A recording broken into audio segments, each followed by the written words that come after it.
कबीरपंथी जगतगुरु तत्वदर्शी संत रामपाल महाराज जी के ज्ञान को सत्संग के माध्यम से समझना जरूरी है। तभी हम धर्म में दृढ़ रह पाएंगे। मर्यादा पालन का आचरण जीवन में कैसे करें, आंख खोलें, धर्म व सत्य को समझें।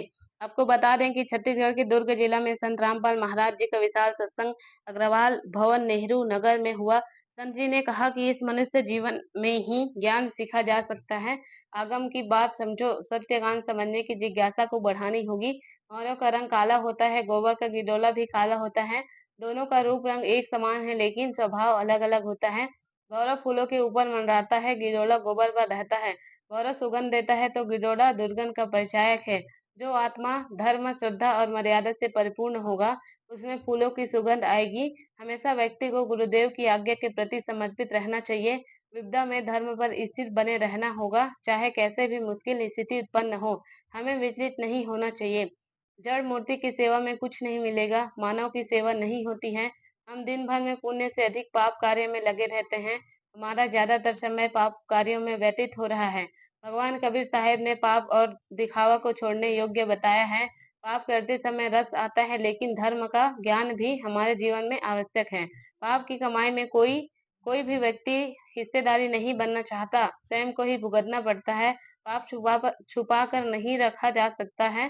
पाप छुपने वाला नहीं है, बल्कि यह निरंतर बढ़ते चला जाता है। हमें पाप की आलोचना करनी चाहिए और प्रायश्चित कर कर्म को सुधारना मेरा नाम होगा। प्राची घोड़के है। मैं दुर्ग शहर से आई हूँ और मैं एक सीए स्टूडेंट हूँ। और जैसे कि हम जानते हैं कि ऐसा बोला जाता है कि जो बाबाओं के सत्संग सुनते हैं वो लोग अंधश्रद्धा भक्ति करते हैं। और संत रामपाल जी महाराज के बारे में भी ये बात होती है कि जो उनके भगत है वो अंधश्रद्धा के कारण उनकी भक्ति करते हैं। पर हमसे अगर आप पूछेंगे तो हम आपको ये सच बताएंगे कि हम अंधश्रद्धा से भक्ति नहीं करते हैं। हम ग्रेजुएट है, हम एजुकेटेड है, हमें पता है कि क्या सच है और क्या गलत है। जो और श्रद्धालु है वो जो बाबाओं के सत्संग सुनते हैं वो किसी भी तरह से शास्त्र में प्रमाणित नहीं होता है। पर अगर आप संत रामपाल जी महाराज के सत्संग सुनेंगे तो आपको पता चलेगा कि वो गीता, 4 वेद, 18 पुराण, हिंदू धर्म के जितने भी पवित्र ग्रंथ है, प्लस जो मुस्लिम धर्म के पवित्र ग्रंथ है, जो हमारे सिख धर्म के ग्रंथ है, जो ईसाई धर्म के ग्रंथ है, उन सबका ज्ञान वो बताते हैं। वही तत्व ज्ञान होता है और तत्व ज्ञान इस पूरे विश्व में एकमात्र संत रामपाल जी महाराज के पास है।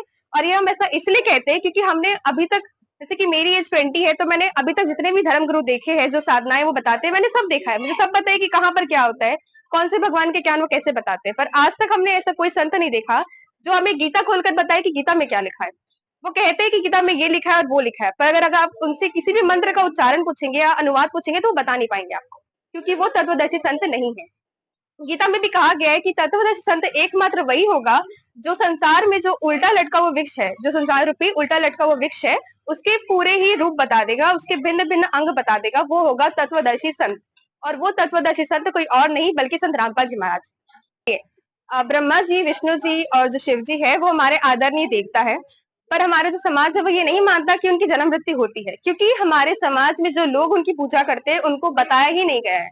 और इसका सबसे बड़ा कारण ये है कि पहले जो हमारे धर्म गुरु थे वो जो थे उनको गीता का पूरा ज्ञान था, पर जो आम समाज था उनको संस्कृत नहीं आती थी, तो उनको पता ही नहीं चला कि ग्रंथों में लिखा क्या है।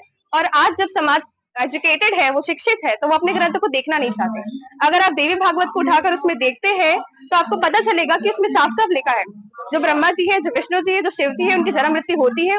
विरोध का मुख्य कारण यह है कि अज्ञानता। जो संत रामपाल जी महाराज जी हैं, हमारे जो शास्त्र हैं, जिस चारों वेद गीता, उनके अनुसार ही वो अपना ज्ञान को खोलते हैं। यानी कि टीवी में आप जब भी देखोगे करीब करीब 12-13 चैनलों में इनका सत्संग आता है और हर ज्ञान को प्रूफ देते हैं। और जो बाकी जो गुरु हैं वो किसी भी प्रकार का कोई प्रूफ नहीं देते हैं। वो अपना मनमानी ढंग से जो पुरानी जो पीढ़ी, उनकी जो पीढ़ी है, जो अभी के गुरु की जो पीढ़ी है, उनके अनुसार ही वो अपना ज्ञान देते हैं। और इनका विरोध जब शास्त्रानुसार जो गुरु जी ने देना चालू किया, संत रामपाल जी महाराज जी ने, तो हरदम क्या होता है कि जब सच्चाई कोई बोलता है तो उसके विरोध में जो लोग रहते हैं उनका विरोध करते हैं। तत्वदर्शी संत इसलिए कहा जाता है कि वो शास्त्रानुसार भक्ति करते हैं। और जो परमात्मा कबीर साहब है ना, चारों वेद गीता के वास्तव में वही जनक है। जब हम शास्त्रों को जब समझेंगे, गीता में लिखा है तत्वदर्शी संत के द्वारा ही शास्त्रों का खुलासा किया जाता है। इसलिए उनको तत्वदर्शी संत, क्योंकि वो सार जो चारों वेद गीता ज्ञान तो अपार है, लेकिन जो तत्व ज्ञान है, जो मनुष्य जो मूल, जो हमारे हिंदू धर्म में सनातन धर्म में बोलते हैं कि मनुष्य का मूल धर्म क्या है, मूल उद्देश्य क्या है, तो उसका मूल उद्देश्य है मोक्ष की प्राप्ति करना। तो उस मोक्ष की प्राप्ति करने वाला जो ज्ञान है वो हमारे शास्त्रों में भरा पड़ा हुआ है, और उसको आज तक किसी भी संत ने खुलासा करके नहीं बताया।